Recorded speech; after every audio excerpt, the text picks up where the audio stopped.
Assalamualaikum.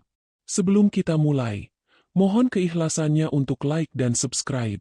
Semoga sahabat semua selalu diberi kesehatan, serta kelancaran dalam setiap urusan. Jangan lupa juga untuk absen di kolom komentar. Tuliskan dari kota mana sahabat mendengarkan. Sekarang, mari kita mulai ceritanya. Suamiku pulang larut malam dengan wajah dingin. Jam dinding di ruang tamu sudah melewati pukul 11. Di meja makan, masakan yang tadi kuhangatkan berkali-kali sudah mulai kehilangan uapnya. Aku tidak mengeluh. Aku hanya menunggu. Seperti biasa. Seperti istri yang terbiasa menahan kantuk demi memastikan suaminya pulang dengan selamat. Saat kunci berputar di lubang pintu, aku spontan berdiri dari kursi. Aku merapikan rambutku, mengusap tangan yang masih berbau sabun, lalu berjalan pelan ke arah ruang depan. Namun, begitu Arka masuk, langkahku berhenti. Ia tidak menatapku. Ia juga tidak mengucap salam. Jaketnya masih melekat di bahu, dasinya sudah longgar, tetapi wajahnya rapi. Terlalu rapi. Seperti orang yang baru saja menahan sesuatu agar tidak meledak. Arka menutup pintu perlahan, lalu melangkah lurus menuju meja makan. Di tangannya ada sebuah map coklat, tebal, kaku, dan tampak sangat resmi. Ia meletakkannya di atas meja dengan bunyi pelan. Tetapi bunyi itu terasa seperti palu yang memukul dadaku. Aku menarik napas, berusaha tetap tenang. "Ka-a?" panggilku pelan. "Kamu lapar? Aku hangatkan lagi, ya?" Arka tidak bergerak. Ia menatap map itu sejenak, lalu menatap ujung meja. Pandangannya kosong. Seolah ia sedang berlatih menjadi orang asing di rumah sendiri. "Kita sudahi saja," katanya akhirnya. Suaranya datar. "Aku sudah menyiapkan semuanya." Kata-kata itu meluncur tanpa amarah, tanpa teriakan. Justru karena itu, aku merasa lebih nyeri. Aku menatapnya, menunggu ia tertawa, menunggu ia berkata bahwa itu lelucon yang buruk. Tapi Arka tetap diam. Aku mendekat, jemariku ragu-ragu menyentuh map coklat itu. Permukaannya dingin. Aku membuka pengaitnya perlahan. Seperti membuka luka yang sudah lama kusadari ada, tetapi selalu kututupi dengan harapan. Di dalamnya, ada kertas-kertas tersusun rapi. Ada kop kantor hukum. Ada kalimat yang terlalu formal untuk sesuatu yang begitu personal. Ada kolom tanda tangan. Aku membaca judulnya sekali, lalu 2 kali. Surat gugatan cerai. Kepalaku mendadak berdenyut. Seolah ruangan menyempit. Suara kipas angin terdengar jauh, seperti berada di lorong panjang. Tanganku gemetar, tetapi aku memaksa tetap memegang kertas itu agar tidak jatuh. "Ini, apa?" Suaraku nyaris tidak keluar. "Arka, ini maksudnya apa?" Arka menatapku sekilas, lalu menunduk lagi. Ia mengusap pelipisnya, seolah lelah. "Aku capek," katanya pendek. "Capek sama apa?" Aku menelan ludah. "Capek sama aku." "Bukan cuma itu." Arka mengembuskan napas panjang. "Aku capek sama semuanya." Aku ingin bertanya lebih banyak, tapi pertanyaan itu seperti tersangkut di tenggorokan. Selama ini Arka jarang bicara tentang beban kerja. Ia selalu bilang, "Nanti juga lewat." Aku selalu percaya. Aku menatap kolom tanda tangan. Ada tempat untuk namaku. Seolah aku hanya angka dalam daftar yang harus diselesaikan. Dadaku panas. "Kamu sudah punya pengacara?" tanyaku, berusaha terdengar tegas walau suaraku bergetar. Arka mengangguk pelan. "Dan kamu bawa ini pulang malam-malam, supaya aku tanda tangan sekarang." Arka tidak menjawab. Diamnya seperti persetujuan. Aku menertawakan diriku sendiri. Tapi tidak ada suara yang benar-benar keluar. Hanya napas yang patah. Aku ingin marah. Aku ingin menampar meja. Tapi yang lebih kuat justru rasa malu. Karena aku masih berharap ia akan menarikku, memelukku, dan bilang semuanya cuma salah paham. Aku menahan air mata, meraih pulpen di dekat piring, lalu menatap kertas itu sekali lagi. Kalau Arka memang sudah memutuskan, aku tidak mau mengemis. Aku tidak mau memohon pada orang yang memilih pergi. Aku tidak mau kehilangan harga diriku sampai titik terakhir. Aku menunduk. Ujung pulpen hampir menyentuh kertas. Tiba-tiba Arka bergerak cepat. Tangannya menepis pulpen hingga jatuh ke lantai. Bunyi pulpen memantul membuatku terlonjak. Dalam waktu yang sama, ia merebut map itu dari tanganku. "Jangan!" bentaknya. Suaranya pecah. "Bukan sekarang." Aku membeku. Arka sendiri tampak terkejut dengan ledakan suaranya. Napasnya memburu. Dadanya naik turun. Ia menggenggam map itu kuat-kuat seperti benda itu bisa menyelamatkannya dari sesuatu. Aku menatapnya. Tidak percaya. "Kenapa bukan sekarang?" tanyaku lirih. "Kalau kamu mau selesai, kenapa kamu melarang aku tanda tangan?" Arka menutup mata. Lama. Seolah ia sedang menghitung sampai 10 agar tidak runtuh. Saat ia membuka mata, sorotnya berbeda. Ada ketakutan di sana. Bukan takut kehilangan aku, melainkan takut pada sesuatu yang lebih besar. Sesuatu yang mengintai dari luar rumah kami. Ia mendekat satu langkah. Suaranya turun menjadi bisikan. "Kalau kamu tanda tangan malam ini," katanya, "kamu tidak cuma kehilangan aku. Aku merasakan darahku mengalir lebih cepat. Aku kehilangan apa lagi?" Arka menelan ludah. Rahangnya menegang. "Kamu kehilangan semuanya," jawabnya. Aku terkesiap. "Maksud kamu apa?" "Arka, jelasin." Arka memalingkan wajah, lalu berjalan ke lemari kecil di ruang tamu. Ia membuka laci, mengambil ponselnya. Layar ponsel itu menyala, menampilkan banyak panggilan tak terjawab. Nama yang muncul membuat tengkukku dingin. Ibu Dira. Ibunya Arka. Mertua yang sejak awal tidak pernah benar-benar menerimaku. Arka menatap layar itu sebentar, lalu menatapku, tajam. "Mulai malam ini, Naya, kamu jangan percaya siapapun." Aku mengernyit. "Apa?" "Siapapun," ulangnya. "Termasuk aku." Kalimat itu menyambar seperti petir. Aku mundur satu langkah. "Kenapa aku tidak boleh percaya kamu? Kamu suamiku. Kamu. Aku juga bisa jadi alat buat mereka." Suaranya rendah, berat. "Kalau mereka merasa aku masih melindungi kamu, mereka akan mempercepat semuanya." "Mereka?" Aku nyaris berteriak. "Mereka siapa? Kak? Ini tentang siapa?" Arka menatap sekeliling rumah, seperti takut ada telinga lain yang mendengar. Lalu ia mencondongkan tubuh, berbisik dekat sekali. "Kamu harus pura-pura benci," katanya. Aku menelan ludah. "Pura-pura." Arka mengangguk cepat. "Kamu harus terlihat marah sama aku. Kamu harus terlihat siap pisah. Kamu harus terlihat kecewa." Aku memang kecewa. Suaraku pecah. Arka menahan napas, lalu berkata dengan nada yang lebih lembut. "Aku tahu. Tapi kali ini, aku minta kamu kecewa dengan cara yang tepat." Aku memegang ujung meja agar tidak jatuh. "Arka, kamu ngomong apa? Ini gila. Kamu bawa surat cerai, lalu bilang aku harus pura-pura." Arka memejamkan mata lagi. Saat ia membukanya, ada air yang ia tahan di pelupuk, tetapi tidak jatuh. "Aku tidak punya banyak waktu," katanya. "Apa yang terjadi?" bisikku. "Lebih takut daripada marah sekarang. Kamu terlibat masalah apa?" Arka tidak menjawab. Ia hanya menatap map coklat di tangannya, lalu menatapku dengan wajah penuh beban. "Apapun yang kamu dengar besok," katanya, "jangan langsung percaya." Dadaku bergemuruh. "Besok? Kamu maksudnya apa?" Arka baru saja hendak bicara ketika bel rumah berbunyi. Satu kali. Pelan, tetapi tegas. Aku menoleh ke pintu. Arka mematung. Seolah bunyi bel itu bukan bel biasa, melainkan tanda bahaya yang sudah ia tunggu. Bel berbunyi lagi. Arka cepat-cepat meraih pergelangan tanganku. Genggamannya kuat. Dingin.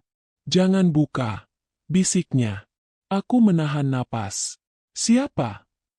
Arka tidak menjawab. Ia hanya menatap pintu dengan mata waspada. Di luar, terdengar suara perempuan. Suara yang kukenal terlalu baik, karena nada suaranya selalu terdengar seperti perintah yang dibungkus senyum. Naya, panggil suara itu. Buka pintunya. Ibu hanya mau bicara. Ibu Dira. Aku menatap Arka, mencari jawaban di wajahnya. Arka menggeleng pelan, tetapi matanya memohon. Jangan tanda tangan apapun, katanya nyaris tanpa suara. Kalau kamu sayang aku, jangan tanda tangan. Aku ingin bertanya, kenapa? Aku ingin mengguncangnya. Aku ingin menuntut penjelasan. Tapi bel itu berbunyi lagi, lebih keras. Suara Ibu Dira kembali terdengar, kini lebih tajam. Naya, kamu dengar? Ibu tahu Arka ada di dalam. Buka pintu, atau ibu masuk dengan cara lain. Aku menahan napas. Tanganku dingin. Jantungku berdetak begitu keras sampai rasanya terdengar oleh semua orang. Arka mendekat, berbisik sangat pelan. Mulai detik ini, rumah kita bukan tempat aman. Aku terpaku. Aku baru sadar. Surat cerai itu bukan akhir. Itu awal. Awal perang yang selama ini tersembunyi di balik senyum keluarga. Dan malam ini, perang itu mengetuk pintu rumahku. Bel berbunyi sekali lagi. Dan aku tidak tahu, kalau pintu itu kubuka, apakah yang masuk adalah mertua yang ingin bicara, atau badai yang ingin menghancurkan hidupku. Pagi itu aku bangun dengan mata panas dan kepala berat. Seolah semalam aku tidur di tengah badai. Rumah kami masih sama, dindingnya masih putih, gorden masih bergoyang pelan tertiup angin, tetapi rasanya seperti ada sesuatu yang berubah. Seperti ada bayangan yang menempel di sudut-sudut ruangan. Arka sudah tidak ada di sampingku. Tempat tidurnya rapi, terlalu rapi. Bantalnya bahkan seperti belum dipakai. Aku mengangkat selimut, menemukan secari kertas kecil di sisi ranjang. Tulisan tangan Arka, miring dan tegas, seperti orang menulis sambil menahan napas. Jangan keluar rumah hari ini. Jangan percaya siapapun. Jangan tanda tangani apapun. Di bawahnya, ada satu kalimat lagi, ditulis lebih keras, seolah ia menekan pulpen sampai hampir merobek kertas. Kalau aku tidak bisa dihubungi, telepon nomor ini, Bram. Aku menatap nomor itu lama. Tanganku ikut dingin, padahal matahari sudah mulai memanaskan genteng. Aku turun ke dapur, membuat teh, tetapi rasa teh itu pahit meski gula sudah kutambah. Aku mencoba mengalihkan pikiranku dengan merapikan meja makan, tetapi map coklat semalam masih ada dalam bayanganku. Kalimat Arka juga masih berdengung di telinga. Kalau kamu tanda tangan malam ini, kamu tidak cuma kehilangan aku. Kamu kehilangan semuanya. Aku menahan napas, mencoba tetap waras. Lalu suara gedoran terdengar dari arah pintu depan. Bukan ketukan. Gedoran. Aku menoleh. Jantung langsung berdetak cepat. Gedoran itu diikuti suara yang tajam, tidak sabar, dan sangat dikenal. Naya, buka pintunya. Aku tidak bergerak. Kakiku seperti menempel ke lantai. Aku menahan napas, memaksa diri untuk tidak panik. Gedoran itu berhenti, lalu berganti ketukan yang lebih pelan, namun justru lebih menakutkan, karena terdengar seperti kontrol yang dipaksakan. Naya. Suara itu melunak, tapi tetap beracun. Ibu cuma mau bicara. Kamu tidak boleh bersikap tidak sopan. Aku memejamkan mata. Bu Dira. Aku mengintip dari celah gorden. Mobilnya terparkir tepat di depan pagar. Sopirnya berdiri dengan tangan terlipat. Bu Dira sendiri berdiri tegak, rapi, dengan tas tangan mahal. Wajahnya tampak tenang, seolah semalam tidak terjadi apa-apa. Namun matanya selalu punya cara membuatku merasa salah bahkan sebelum aku membuka mulut. Aku tidak membuka pintu. Aku mundur pelan, mengambil ponsel, lalu menatap nomor Bram yang ditulis Arka. Tanganku bergetar saat menekan panggil. Nada sambung terdengar 1 kali, 2 kali. Lalu suara laki-laki menjawab, datar tetapi tegas. Halo, Bram. Aku menelan ludah.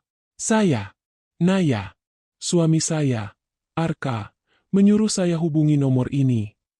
Di ujung sana, Bram diam sebentar. Lalu ia berkata pelan, seperti memilih kata agar tidak membuatku runtuh. Budira ada di depan rumah, ya? Aku tercekat. Kamu tahu. Kamu jangan buka pintu. Katanya cepat. Kalau kamu sudah terlanjur berhadapan, jangan tanda tangan apapun. Jangan ambil dokumen apapun. Gedoran terdengar lagi. Lebih keras. Naya, jangan bikin ibu nunggu. Aku menutup mata. Dia marah. Dia tidak marah. Bram menjawab. Dia menekan. Itu beda. Aku menggigit bibir. Aku harus bagaimana? Bram menarik napas. Kalau kamu punya pintu samping atau pintu belakang, kunci. Pastikan semua terkunci. Jangan keluar. Kalau perlu, bilang pembantu atau satpam. Kamu sedang sakit. Aku menelan ludah lagi. Kalau dia maksa. Dia akan maksa. Bram menjawab tanpa ragu. Budira tidak pernah minta izin. Dia hanya memberitahu. Kalimat itu membuat bulu kuduku berdiri. Aku baru saja ingin menutup telepon ketika terdengar bunyi logam di pintu. Seperti kunci cadangan diputar. Aku membeku. Budira punya kunci rumah ini. Tentu saja.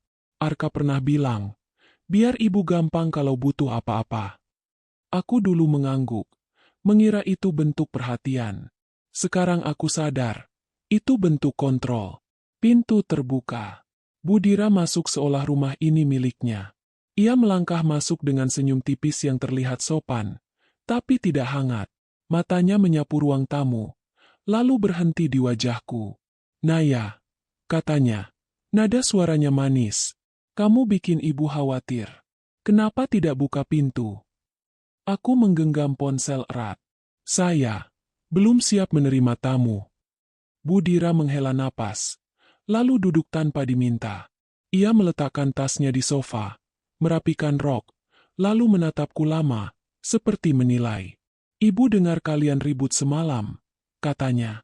Arka pulang bawa surat cerai. Ya. Aku terdiam. Aku tidak tahu harus menjawab apa. Semakin aku bicara, semakin mudah ia membelokkan arah. Budira tersenyum, tetapi senyumnya tidak menyentuh mata. Tenang, ini masalah dewasa.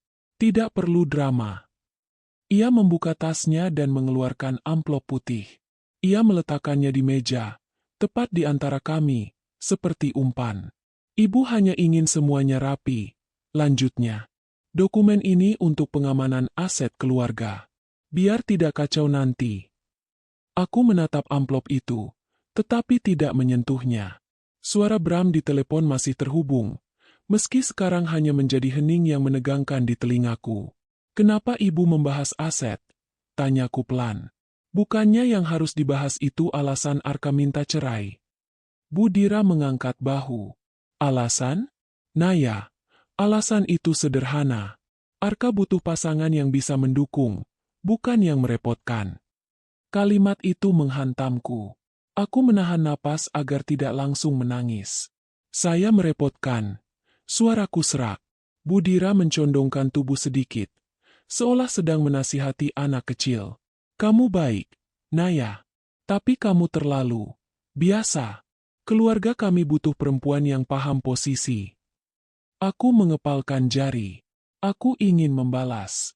Aku ingin mengatakan bahwa Arka justru yang bertahan hidup karena aku selalu di rumah, selalu menunggu, selalu menjadi tempat pulangnya. Tapi aku menahan. Aku teringat pesan Arka. Jangan percaya siapapun. Budira menatap amplop itu, lalu menatapku lagi. Tanda tangani. Setelah itu kamu bisa mulai hidup baru. Ibu juga akan bantu. Aku tertawa kecil, pahit. Ibu tiba-tiba baik sekali. Budira menyipitkan mata. Ibu selalu baik. Kamu saja yang sering salah paham. Aku menahan diri agar tidak terpancing.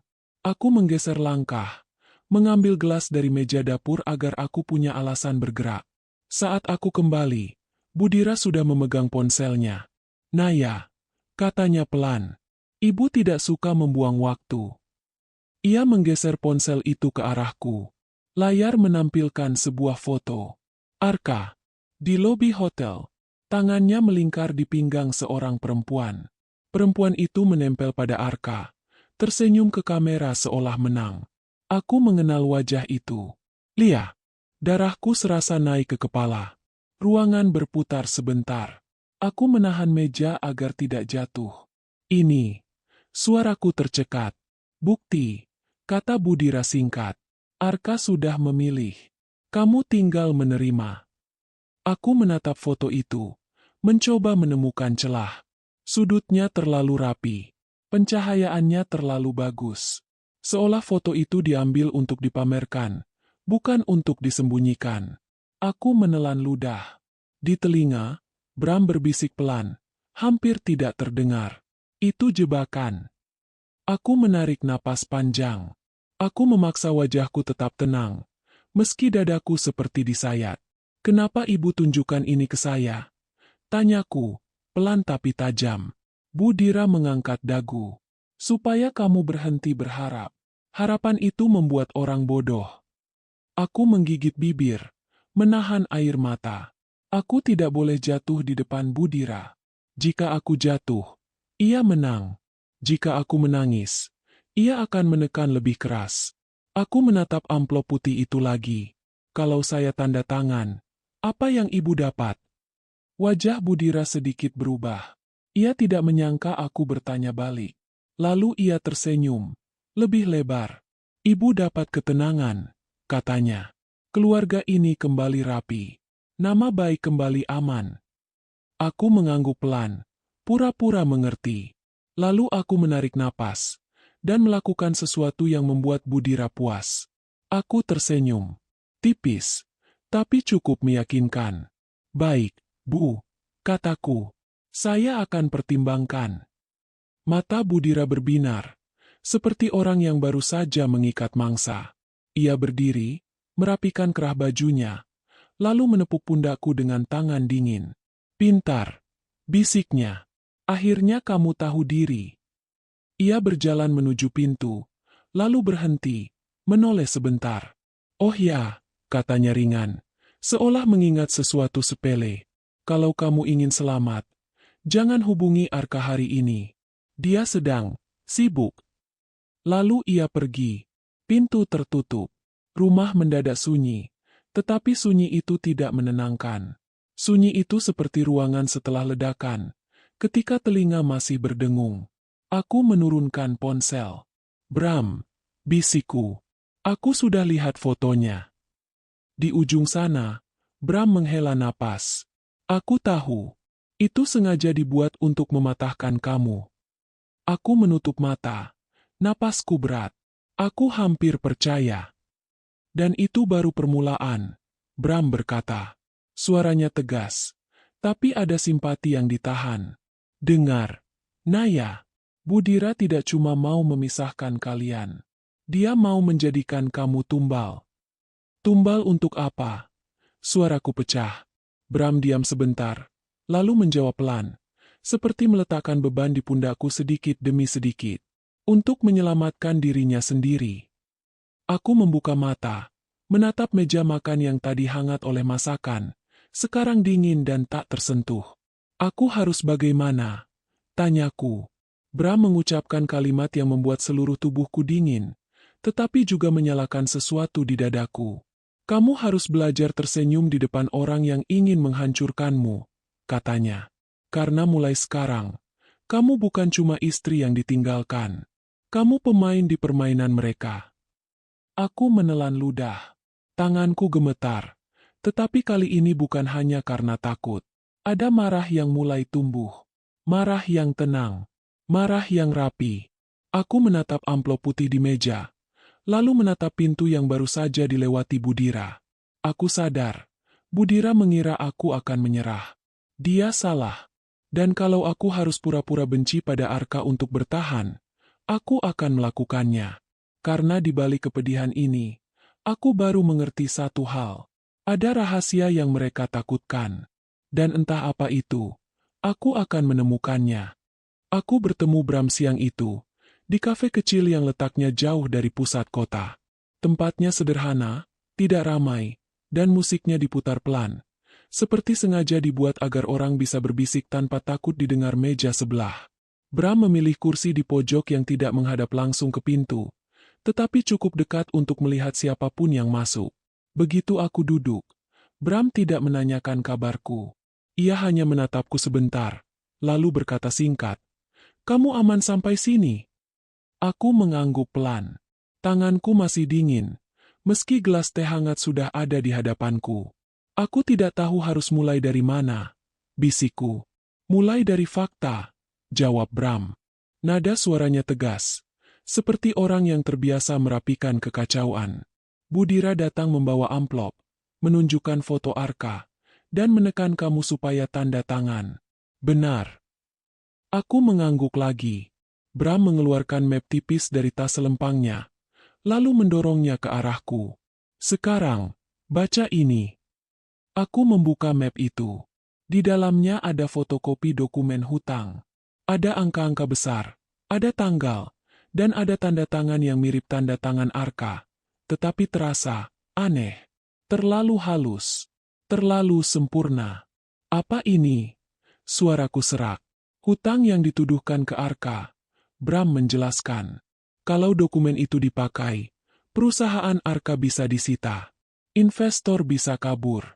Dan Arka akan terlihat seperti penipu." Aku memejamkan mata. Tapi Arka tidak pernah bilang apapun. "Karena dia melindungi kamu," Bram menyahut cepat. "Budira tahu, selama Arka masih punya sesuatu yang ia sayangi, Arka bisa dipaksa." Aku menatap Bram dengan napas tertahan. "Dipaksa bagaimana?" Bram menunduk, memilih kata. "Mereka akan menjadikan kamu sasaran." Aku menegakkan punggung. "Sasaran apa?" "Yayasan," jawab Bram pelan. "Yayasan yang kamu kelola. Mereka sudah menyiapkan aliran dana palsu. Mereka akan buat seolah kamu menggelapkan uang. Kamu yang tanda tangan rekening. Kamu yang paling mudah dijadikan pelaku." Aku seperti tidak bisa bernapas. Yayasan itu bukan bisnis. Itu hidupku. Tempatku menampung anak-anak yang ditinggalkan orang tuanya. Tempatku mengajar. Tempatku merasa berguna ketika dunia rumah tangga terasa sempit.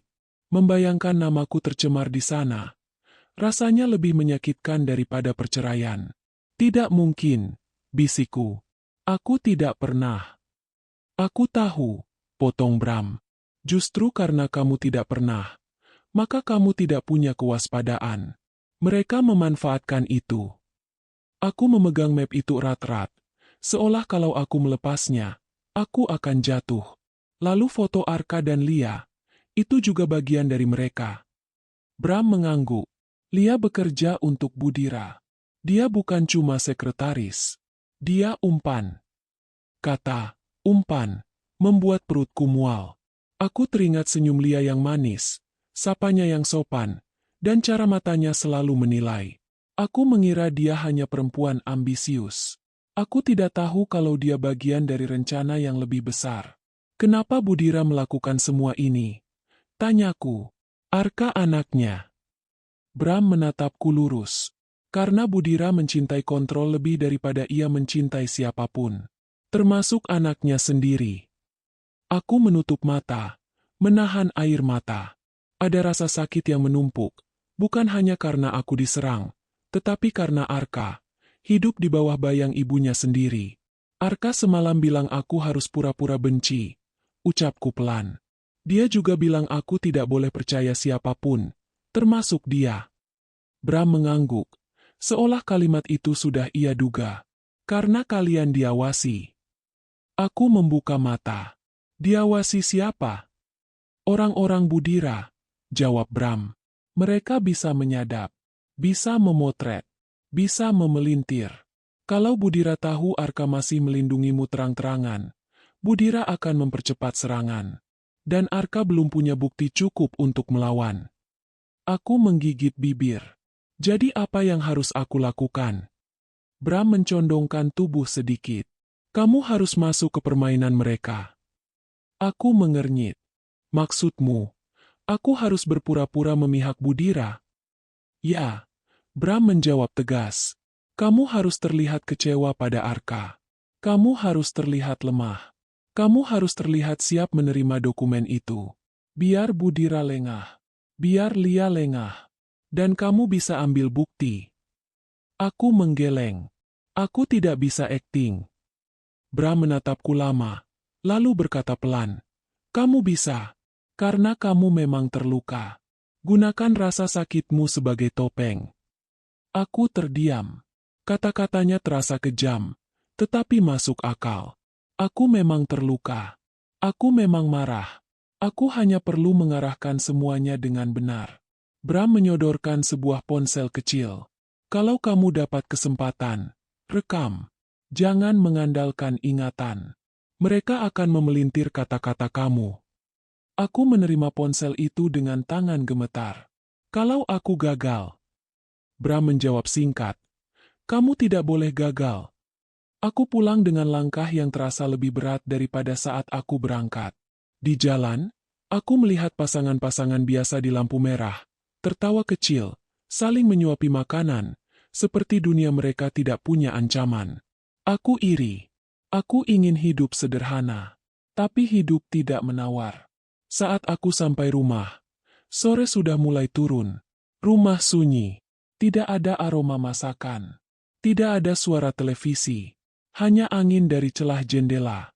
Aku duduk di sofa, menatap pintu, menunggu Arka pulang. Setiap menit terasa seperti jam. Ketika kunci pintu berbunyi, aku berdiri. Jantungku langsung berdegup keras. Arka masuk dengan langkah pelan. Wajahnya lelah. Matanya menghitam. Ia berhenti di ambang pintu, seolah ragu melangkah lebih jauh. Aku ingin menyambutnya. Aku ingin berkata, "Aku mengerti." Aku ingin memeluknya karena ternyata ia menanggung semua ini sendirian. Tapi aku ingat pesan Bram. "Kamu harus pura-pura." Aku menahan semua kelembutan itu, memaksa wajahku dingin. Arka menatapku sebentar. "Kamu baik-baik saja?" Aku mengangkat dagu. "Aku harus baik-baik saja, kan? Kamu sudah siapkan surat cerai. Apa lagi yang harus aku lakukan selain bertahan?" Arka menegang. Aku melihat otot rahangnya bergerak. Aku berjalan ke meja makan dan meletakkan amplop putih dari Budira di atas meja. "Ibumu datang," kataku datar. "Dia minta aku tanda tangan." Arka melangkah cepat. "Kamu tanda tangan?" Aku menggeleng, tapi aku tidak memberi lega. Aku justru berkata, "Belum, tapi aku akan." Wajah Arka berubah, seperti tertampar.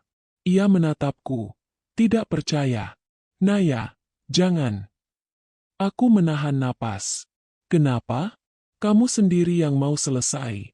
Kamu sendiri yang bilang kita sudahi. Sekarang kamu melarang aku mengambil jalan keluar." Arka mendekat satu langkah. Suaranya rendah. "Itu bukan jalan keluar. Itu jebakan." Aku pura-pura tertawa kecil. "Jebakan? Atau alasan?" "Kamu selalu punya alasan." Arka memejamkan mata sebentar, seperti menahan emosi. "Kamu tidak mengerti." Aku menelan ludah. Hatiku sakit karena kalimat itu. Padahal aku justru mengerti sekarang. Tapi aku tidak boleh terlihat mengerti. Aku menatapnya tajam. "Aku sudah lihat fotomu sama Lia." Arka terdiam. Ia tidak membantah. Ia tidak marah. Ia hanya menunduk sedikit, lalu berkata, "Maaf." Maafnya menghantamku lebih keras daripada bantahan. Karena itu terdengar seperti pengakuan. Meski aku tahu itu bagian dari rencana. Aku menggigit bibir sampai terasa perih. "Jadi benar," bisikku, dengan nada yang kubuat setajam mungkin. "Kamu memilih dia." Arka mengangkat wajah. Matanya berkaca-kaca. "Aku tidak memilih siapapun. Aku hanya..." "Cukup." Potongku cepat. Aku muak dengar penjelasan. Aku berbalik menuju kamar. Langkahku cepat. Tapi di dalam dadaku semuanya berantakan. Begitu pintu kamarku tutup, aku mengunci. Aku menempelkan punggungku ke pintu dan menutup mulut dengan tangan, menahan tangis. Di luar, aku mendengar Arka menarik napas berat. Ada bunyi benda jatuh pelan. Mungkin kunci, mungkin tas. Lalu suara tubuhnya turun, seperti ia duduk di lantai. Hening beberapa detik. Kemudian Arka berkata pelan. Suaranya hampir pecah. Maaf, aku cuma mau kamu selamat. Air mataku jatuh tanpa bisa kutahan. Aku menggigit tangan sendiri agar tidak bersuara. Arka melanjutkan, lebih pelan lagi, seperti bicara pada dirinya sendiri. Bertahan sedikit lagi. Tolong, bertahan sedikit lagi. Aku menutup mata. Aku ingin membuka pintu. Ingin memeluknya. Ingin berkata, aku di pihakmu. Tapi aku tidak boleh. Kalau aku salah satu detik saja, Budira akan menang. Aku menyeka air mata, mengatur napas, lalu menatap cermin. Wajahku pucat, tetapi mataku mulai berubah. Ada sesuatu yang mengeras di sana. Kalau mereka ingin membuatku tumbal, mereka akan menyesal. Dan kalau aku harus menjadi istri yang marah, agar mereka lengah, aku akan melakukannya. Karena mulai hari ini, aku tidak lagi sekadar menunggu. Aku mulai melawan. Hari-hari berikutnya terasa seperti berjalan di atas kaca. Aku harus melangkah tenang, padahal setiap langkah bisa melukai. Aku harus tersenyum, padahal bibirku ingin menjerit. Dan yang paling sulit, aku harus menjadi Naya versi mereka. Perempuan yang patah, perempuan yang menyerah, perempuan yang siap dibuang. Aku memulainya dari hal sederhana. Aku datang ke rumah besar keluarga Arka. Rumah yang selama ini hanya kukunjungi jika ada acara resmi. Pagar hitamnya tinggi, tamannya rapi, dan udara di dalamnya selalu terasa dingin meski matahari terang. Di tempat itu, aku tidak pernah merasa menjadi bagian keluarga. Aku hanya tamu yang dipaksa sopan.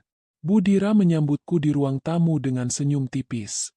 Ia memakai kebaya pastel yang mahal. Rambutnya tersanggul sempurna.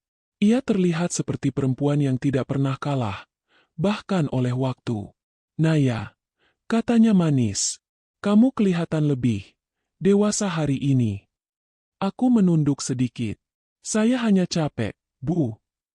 Budira menepuk tangan, memanggil asisten rumah tangga. Buatkan teh untuk Naya. Teh melati, ya, biar tenang. Nada, biar tenang, itu bukan perhatian. Itu perintah untuk menenangkan mangsa yang sedang dikondisikan. Aku duduk, merapikan rokku, lalu mengangkat mata. Saya sudah pikirkan dokumen yang ibu berikan. Budira menyandarkan punggung, seolah sedang mendengar kabar baik. Dan aku menghela napas, pura-pura pasrah. Saya akan ikuti saran ibu. Saya tidak mau hidup saya berantakan. Budira tersenyum lebih lebar. Bagus, akhirnya kamu paham. Aku menahan diri agar tidak mual melihat cara ia menikmati kalimat itu. Aku sengaja menunduk, seolah malu, sementara di dalam tas, ponsel kecil pemberian Bram sudah menyala. Aku sudah belajar.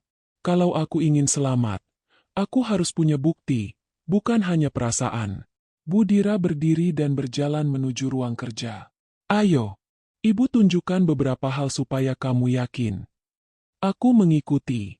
Lorong rumah itu panjang, lantainya mengilap, dan di dinding tergantung foto keluarga. Di salah satu foto, Arka berdiri di sebelah ibunya, tersenyum kaku.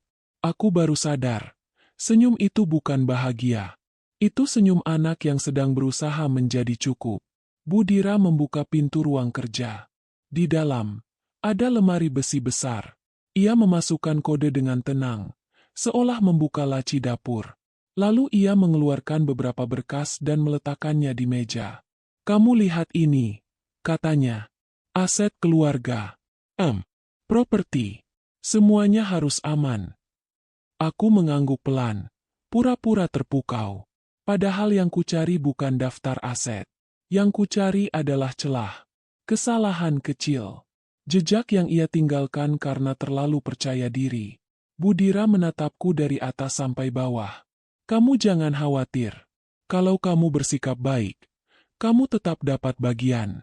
Ibu tidak kejam. Aku hampir tertawa. Tapi aku hanya mengangguk. Ada satu hal lagi, lanjut Budira. Suaranya turun. Arka itu keras kepala. Kalau kamu masih terlihat dekat dengannya, dia akan berani melawan.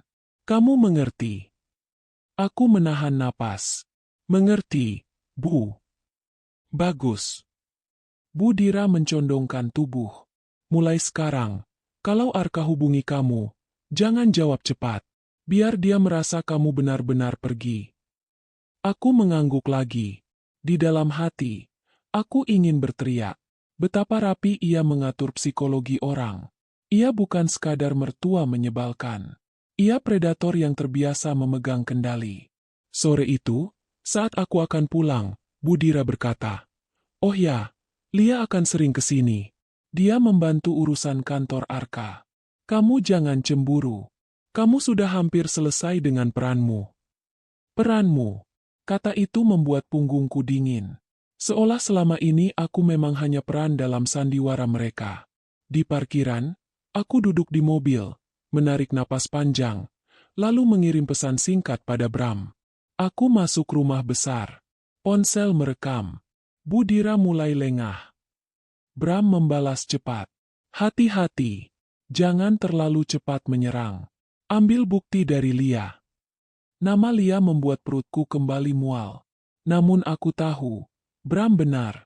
Lia adalah mulut yang mudah terpancing. Orang seperti Lia suka bicara saat merasa menang. Keesokan harinya, aku sengaja datang ke kantor Arka dengan alasan mengambil beberapa barang. Aku tahu Lia akan ada di sana. Dan aku benar. Lia duduk di meja resepsionis, bergaun rapi, bibir merah, senyum siap dipamerkan. Saat melihatku, ia berdiri, seolah ingin terlihat sopan, tetapi matanya penuh kemenangan. "Kak Naya," sapanya lembut. "Kakak cari Mas Arka." Aku mengangkat bahu, pura-pura acuh. "Enggak, aku cuma ambil beberapa barang. Toh sebentar lagi juga bukan apa-apa." Lia menahan senyum, tapi aku melihat ujung bibirnya naik.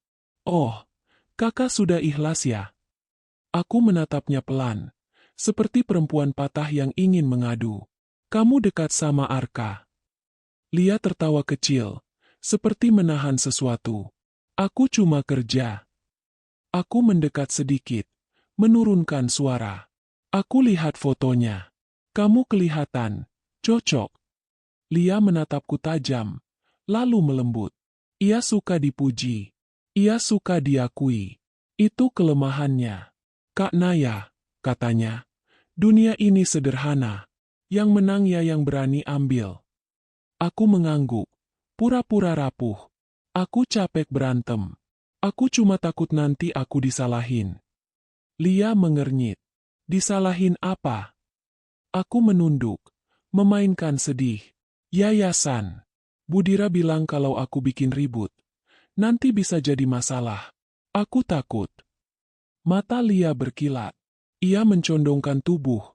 Suaranya turun, seolah membocorkan rahasia kecil. "Ah, itu mah gampang. Semua bisa diatur." Aku menahan napas. Ponsel di tasku merekam. "Diatur gimana?" tanyaku pelan. Lia mengangkat bahu. "Ya, ada orang bank. Ada jalur transaksi. Kakak kan tanda tangan rekening. Tinggal dibuat seolah-olah kakak yang main. Beres." Dadaku panas, tapi wajahku tetap tenang. "Kamu serius?" Lia tertawa kecil. "Kakak ini polos banget. Budira itu bukan orang sembarangan. Kalau dia mau seseorang jatuh, ya jatuh." Aku menggenggam tas lebih kuat. "Jadi, Budira memang mau aku jadi tersangka?" Lia menatap sekeliling, lalu berbisik. "Budira cuma mau semuanya rapi. Kakak keluar, perusahaan aman, nama keluarga aman. Kakak jadi korban? Ya, namanya juga risiko." Kata korban itu keluar begitu ringan dari mulutnya, seolah hidup seseorang hanya angka di laporan. Aku menelan ludah, memaksa suaraku tetap lemah. "Terus Arka gimana? Dia tahu?" Lia tersenyum. "Arka itu keras kepala, tapi dia bisa dilunakkan. Apalagi kalau dia merasa sendirian. Makanya kakak harus jauh. Biar dia jatuh ke pelukan yang tepat. Aku menatap Lia, berusaha tidak menunjukkan jijik. Pelukan yang tepat maksudnya. Kamu? Lia tertawa lagi. Ya siapa lagi? Di titik itu, aku hampir kehilangan kendali. Tapi aku menahan. Aku harus tetap menjadi Naya yang patah, bukan Naya yang siap menendang.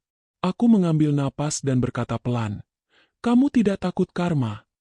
Lia menatapku, lalu tersenyum sinis.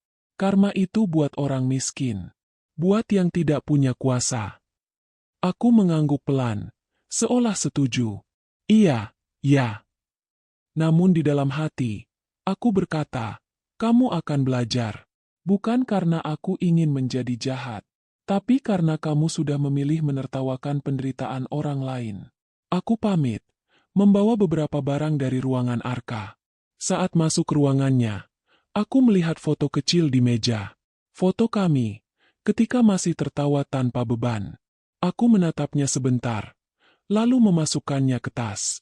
Bukan untuk dikenang, tetapi untuk diingatkan. Aku sedang melakukan ini demi apa? Di parkiran, aku duduk di mobil, menutup mata, dan membiarkan napasku keluar perlahan. Tangan dan kakiku gemetar. Aku mengirim rekaman itu pada Bram. Lalu aku menatap layar ponsel, melihat durasinya. Cukup panjang, cukup jelas. Ini bukan lagi dugaan. Ini pengakuan.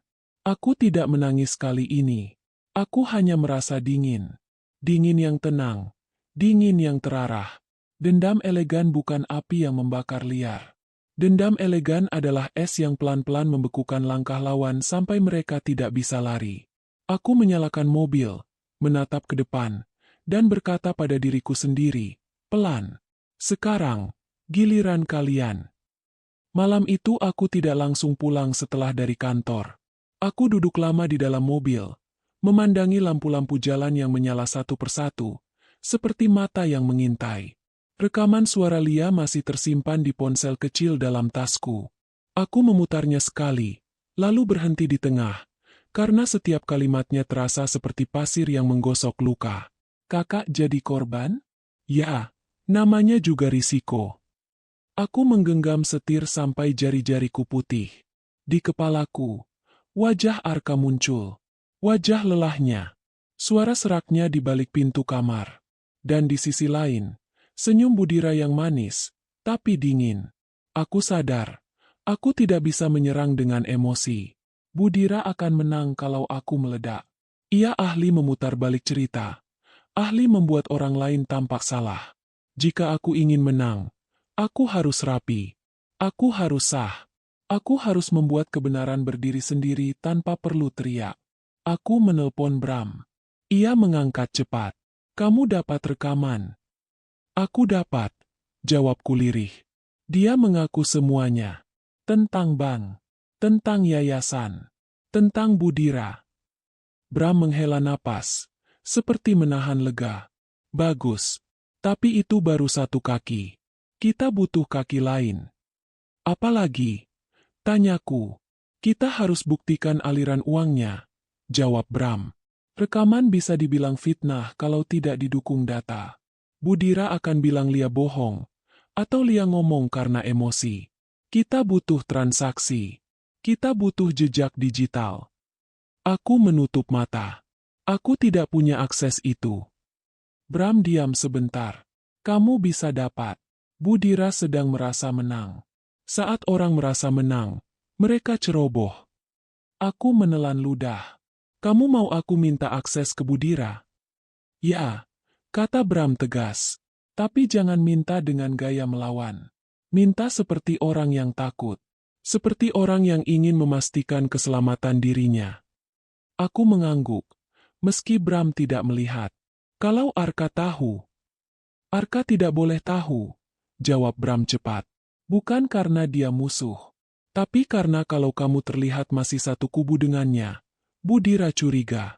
Kamu harus tetap jadi istri yang pergi. Kata-kata itu membuat dadaku perih. Tapi aku mengerti. Di perang seperti ini, kebenaran pun harus disembunyikan agar bisa selamat. Keesokan paginya, aku kembali ke rumah besar. Kali ini aku datang lebih pagi, dengan rambut rapi, wajah tenang, dan senyum kecil yang sudah kulatih di cermin. Senyum yang cukup menyenangkan, tetapi tidak terlalu hangat. Senyum orang yang menyerah. Budira menyambutku di ruang makan. "Oh, kamu datang. Bagus."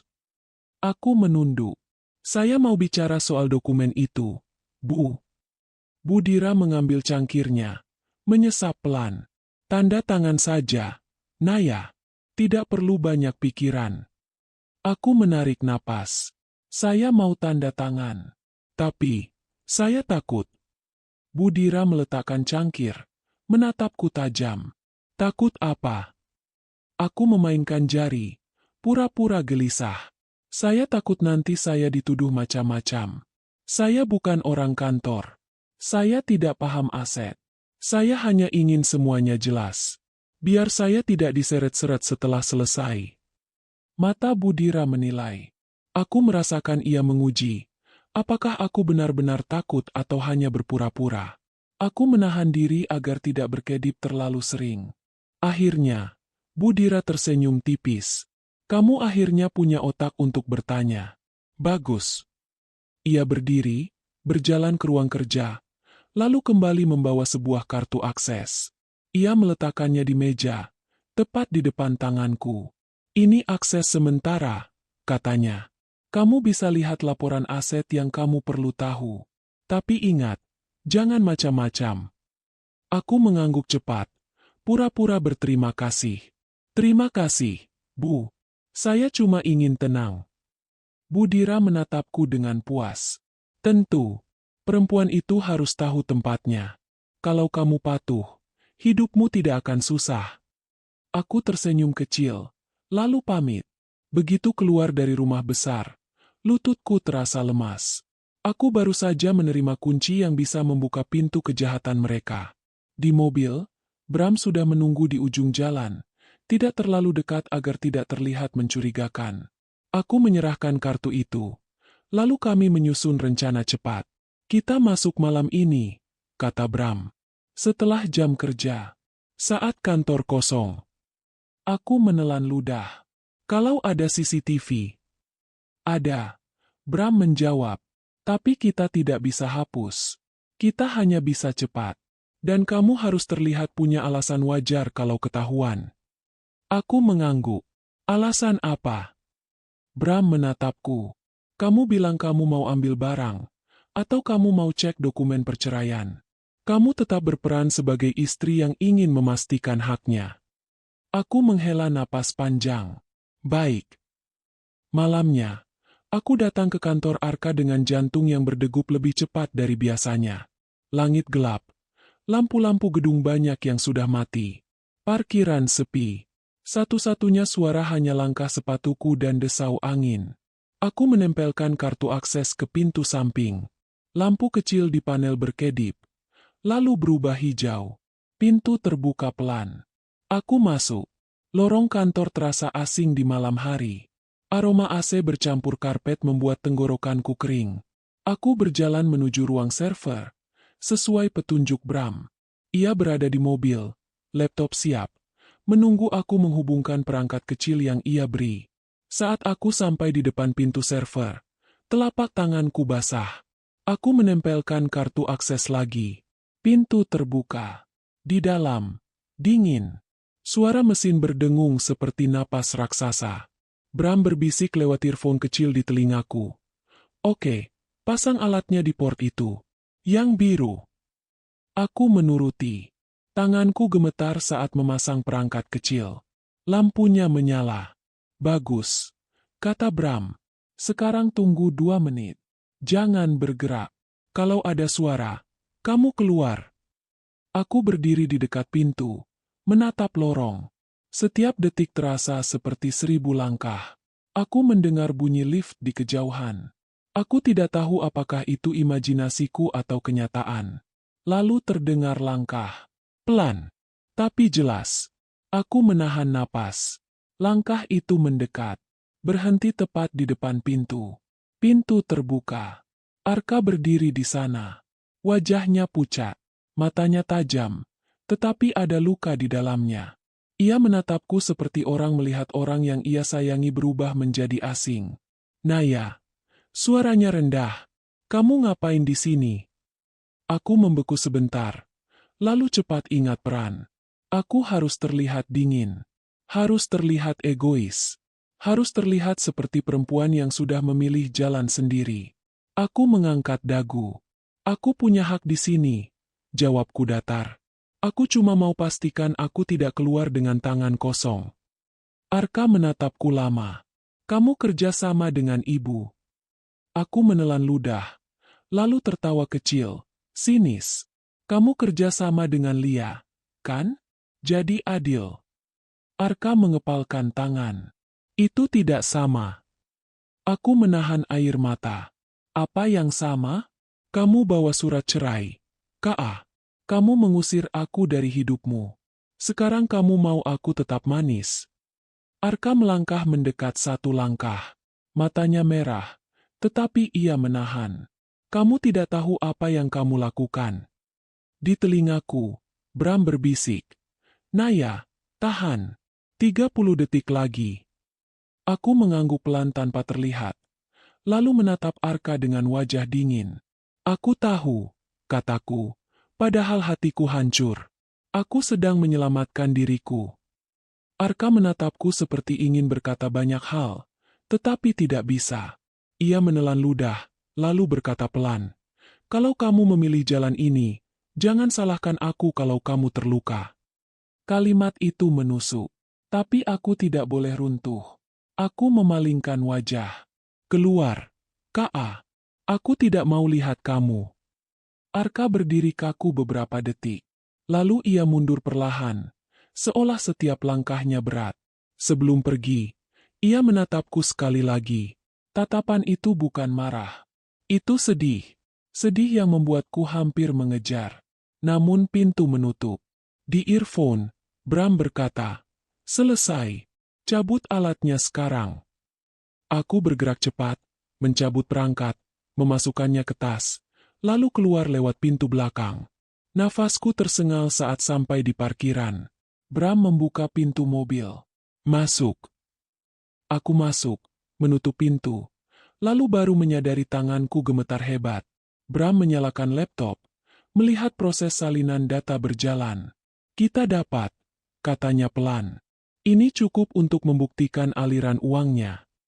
Aku menatap layar, tetapi pikiranku bukan pada angka-angka. Pikiranku pada Arka. Pada matanya. Pada cara ia memandangku seolah aku sudah benar-benar pergi. Aku menelan ludah. Dia sakit hati. Bram menatapku. Suaranya lebih lembut.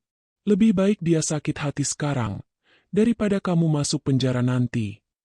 Aku menutup mata, membiarkan air mata jatuh 1, 2, tanpa suara.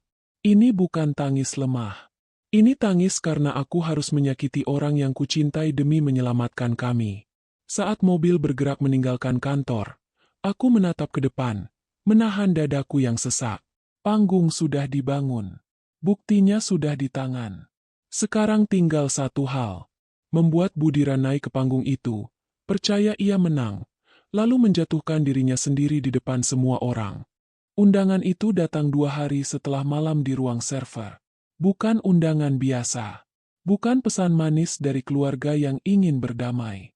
Itu pesan singkat dari Budira, dikirim tanpa salam, tanpa basa-basi, seolah ia sedang memanggil karyawan, bukan menantunya. Malam ini, jam 7, rumah besar. Semua keluarga hadir. Kita selesaikan masalah kalian dengan dewasa. Aku membaca pesan itu berulang kali.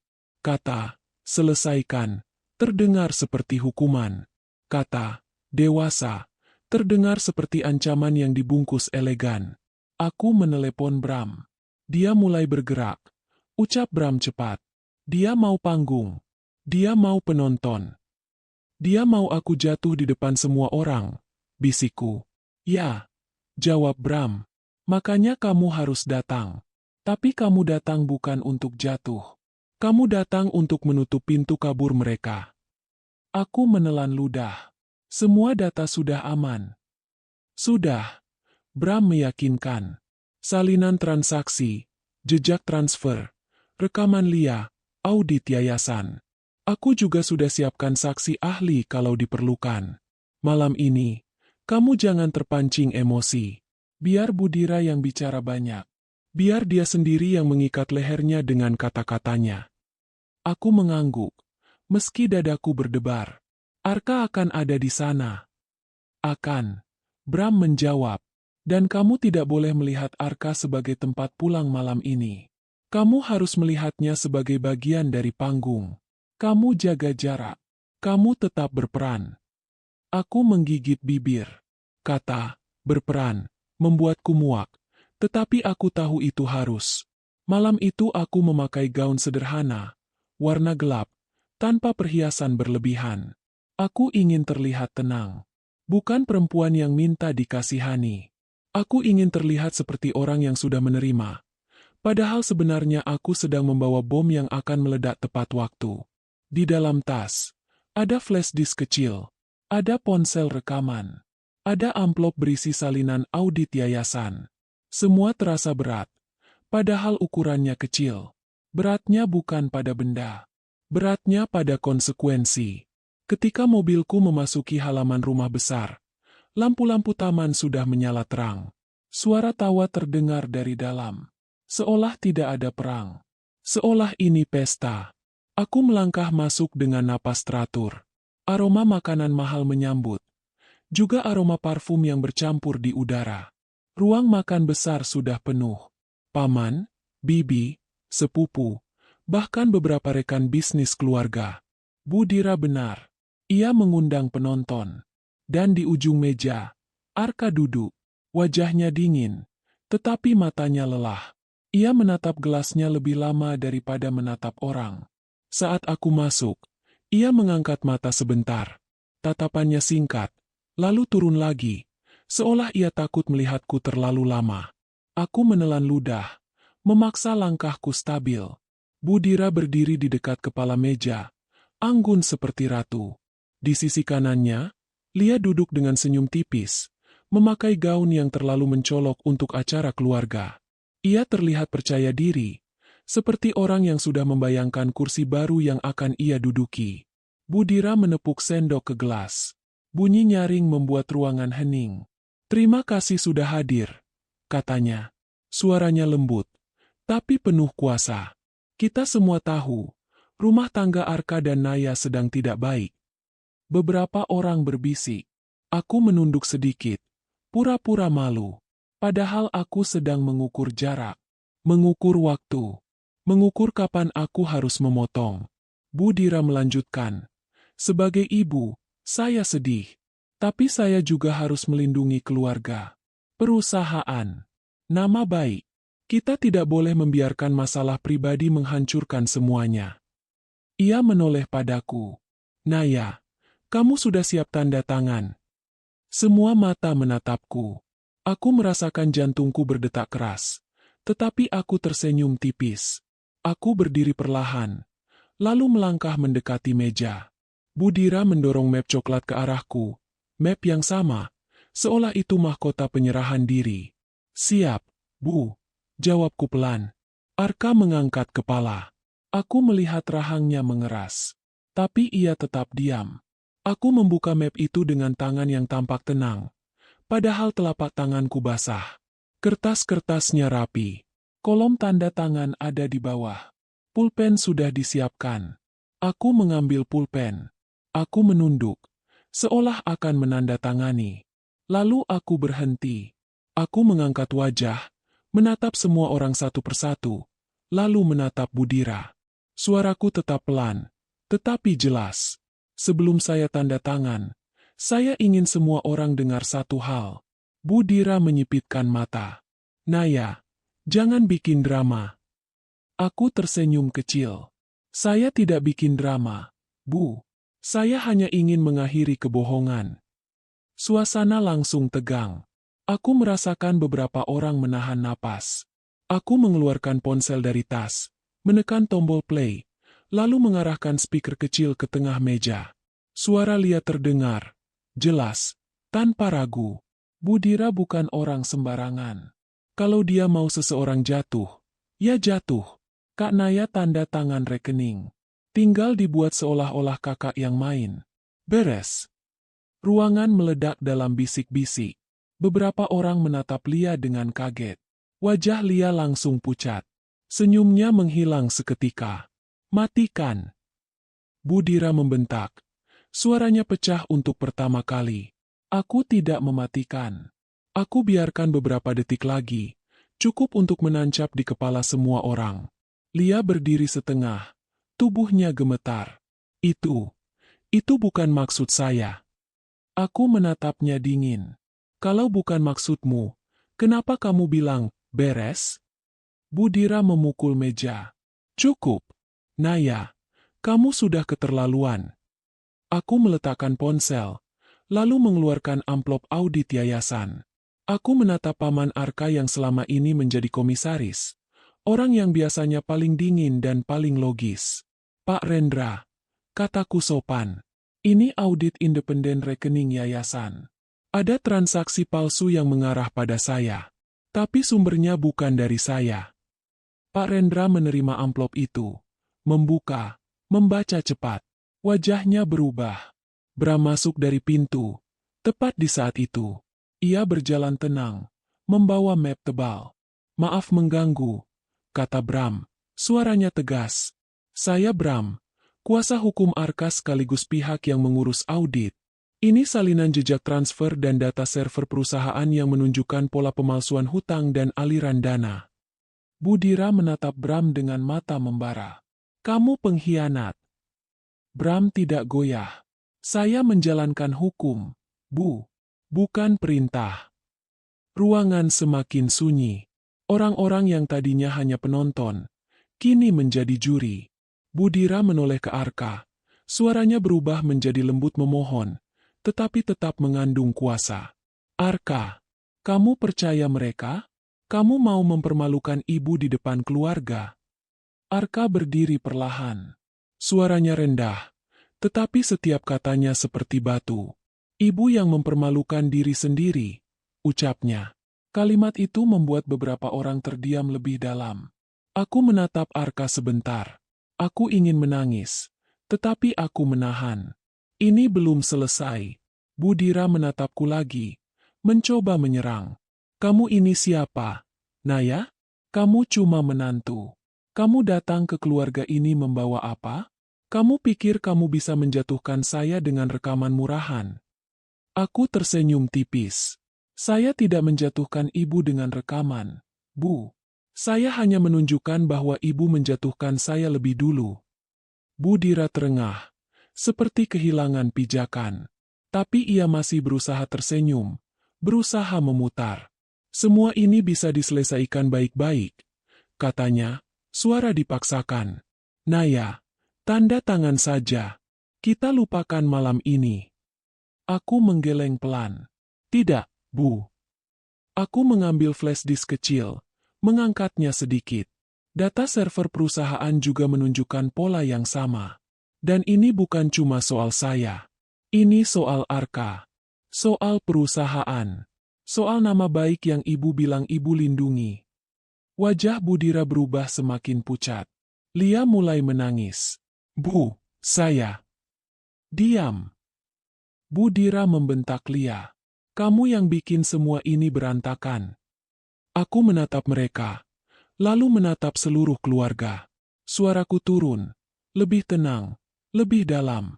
Selama ini saya diam karena saya percaya keluarga itu tempat berlindung, ucapku. Tapi ternyata, ada orang yang menjadikan keluarga sebagai senjata. Hening. Aku merasakan semua mata menatapku dengan campuran kaget dan malu. Aku menaruh map cerai itu kembali di meja, menutupnya pelan, lalu mendorongnya ke arah Budira. Saya tidak akan tanda tangan malam ini, kataku jelas. Bukan karena saya ingin mempertahankan pernikahan yang sedang dipermainkan, tapi karena saya menolak menjadi korban yang dipaksa rapi. Budira menggigit bibir, menahan sesuatu. Tangan yang biasanya tenang kini gemetar. Ia menatap satu persatu wajah keluarga yang mulai menjauh secara perlahan, Bukan secara fisik, tetapi secara kepercayaan. Dan untuk pertama kalinya, Budira terlihat seperti perempuan biasa.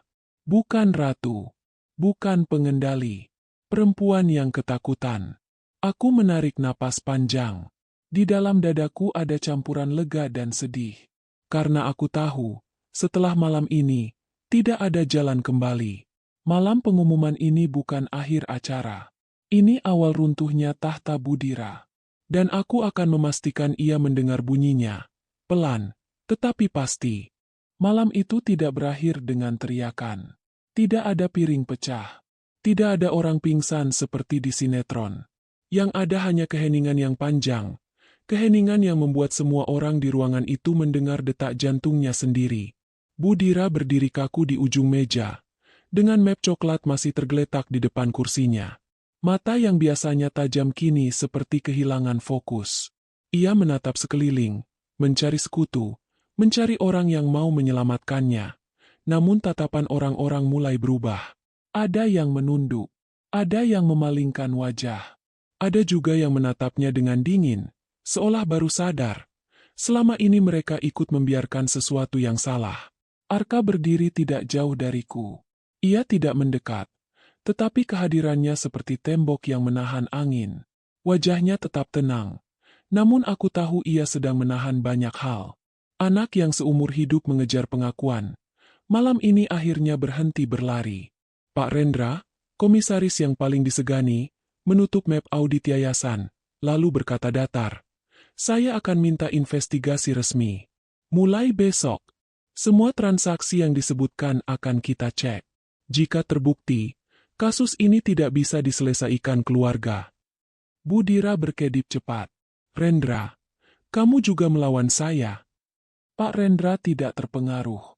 Saya tidak melawan siapapun. Saya melawan kebohongan. Kalimat itu membuat wajah Budira semakin pucat. Lia yang sejak tadi berusaha menahan tangis, akhirnya jatuh terduduk, bahunya berguncang. Namun Budira tidak menenangkan Lia. Ia menatap Lia seperti orang menatap barang rusak. Kamu, bisik Budira, suaranya bergetar. Kamu yang bikin aku kelihatan buruk. Aku hampir tertawa karena absurditasnya. Bahkan saat jatuh, Budira masih mencari kambing hitam. Bram menunduk sedikit, lalu berkata tegas. Dengan bukti yang ada, pihak bank dan pihak internal perusahaan harus dipanggil. Ada indikasi pemalsuan dokumen dan rekayasa transaksi. Ini serius. Budira menatap Bram dengan benci. Kamu ini siapa? Kamu kira bisa mengatur hidupku? Bram tidak menggertak. Ia hanya berkata pelan. Hukum mengatur semua orang, Bu. Termasuk yang merasa tidak tersentuh. Kalimat itu seperti memotong napas Budira. Orang-orang mulai berdiri, satu persatu. Beberapa pamit dengan alasan sopan, tetapi aku bisa merasakan, mereka bukan hanya pulang. Mereka sedang mengambil jarak dari Budira, dari bau skandal, dari kemungkinan terseret. Di tengah keramaian yang mulai bubar, Budira menoleh pada Arka. Untuk pertama kalinya, suaranya terdengar seperti suara ibu biasa. Arka, ibu lakukan semua ini demi kamu. Arka menatap ibunya lama. Lalu ia menjawab pelan, tetapi tajam. Ibu lakukan ini demi ibu. Budira seperti dipukul. Ia menelan ludah, mencoba tersenyum. Namun senyum itu pecah di tengah jalan. Ibu ingin kamu aman. Kalau ibu ingin aku aman, Arka berkata, suaranya naik sedikit. Ibu tidak akan menjadikan istriku sasaran. Aku menunduk, menahan dadaku yang bergetar. Kata, istriku. Itu terdengar seperti pengakuan, seperti Arka mengembalikan sesuatu yang sempat ia lepaskan demi melindungiku. Namun di sisi lain, aku juga ingat, luka kami tetap ada. Perlindungan Arka datang dengan cara yang menyakitkan. Malam itu aku pulang bukan dengan perasaan menang, melainkan dengan perasaan kosong yang aneh. Seperti aku baru saja menutup pintu besar, dan di balik pintu itu ada masa lalu yang tidak bisa kuambil kembali. Keesokan harinya, semuanya bergerak cepat. Komisaris memerintahkan audit menyeluruh. Pihak bank dipanggil. Data server yang Bram salin menjadi kunci. Orang-orang Budira yang dulu berani menekan, mendadak hilang seperti asap. Lia dipanggil untuk dimintai keterangan. Ia mencoba menghubungiku berkali-kali, tetapi aku tidak menjawab. Pada hari ketiga, berita internal perusahaan menyebar. Tidak sampai ke publik sepenuhnya, tetapi cukup untuk membuat orang-orang besar menjaga jarak. Budira mulai kehilangan pegangan. Telepon-teleponnya tidak lagi diangkat cepat. Undangan makan siangnya ditolak halus. Dan untuk pertama kalinya, ia merasakan rasanya menjadi orang yang tidak lagi ditakuti. Sore itu, ketika matahari sudah condong, Budira datang ke rumahku. Bukan rumah besar, bukan rumah yang mengilap. Rumah kecil yang dulu ia sebut, tidak pantas untuk keluarga kami. Ia datang tanpa sopir, tanpa tas mahal, tanpa parfum tajam. Ia hanya memakai baju sederhana dan wajah yang tampak lebih tua 10 tahun. Aku membuka pintu, tetapi tidak langsung mempersilakan masuk. Aku menatapnya lama. Dalam hatiku ada marah yang masih panas, tapi ada juga rasa ingin tahu. Aku ingin melihat, apakah perempuan seperti Budira bisa benar-benar menyesal, atau hanya panik karena kehilangan kuasa. Budira menelan ludah. Naya, boleh ibu bicara? Aku menggeser badan, memberi jalan. Silakan. Budira masuk pelan. Ia duduk di sofa. Posisi duduknya tidak lagi tegak seperti ratu. Bahunya turun. Tangannya saling meremas. Aku tidak datang untuk minta maaf, katanya tiba-tiba. Lalu berhenti, seperti sadar kalimat itu salah. Ia menggeleng cepat.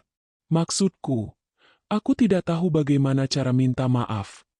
Aku menatapnya tanpa ekspresi. Coba mulai dari jujur. Budira menghela napas panjang. Matanya berkaca-kaca. Tapi kali ini tidak ada teater. Tangisnya tampak berat. Seperti batu. Aku takut, katanya pelan. Seumur hidup aku takut. Aku diam. Aku tidak menghibur. Aku menunggu. Budira melanjutkan. Suaranya bergetar. Aku membangun hidupku dari ketakutan. Aku takut miskin. Aku takut dihina. Aku takut dianggap gagal. Dan ketika aku punya kuasa, aku tidak tahu cara hidup tanpa menekan orang lain. Aku menggenggam lututku, menahan diri agar tidak terpengaruh. Itu alasanmu menghancurkan aku. Budira menutup mata. Air mata jatuh. Aku benci kamu karena kamu mengingatkanku pada satu hal yang kupendam. Aku menatapnya tajam. Apa? Budira membuka mata, menatapku dengan tatapan yang rapuh. Aku pernah membuat keputusan kotor, bertahun-tahun lalu. Keputusan yang kalau terbongkar, aku habis. Dadaku mengencang. Aku sudah menduga ada rahasia, tetapi mendengarnya langsung membuat napasku berat. Aku menukar bayi, bisiknya. Aku membeku. Budira menelan ludah. Di rumah sakit dekat pelabuhan. Aku lakukan itu karena aku takut. Aku pikir, kalau aku punya anak yang tepat, aku akan aman. Aku bodoh. Aku jahat. Aku menatapnya. Suara tidak keluar beberapa detik. Maksud ibu, apa hubungannya dengan aku?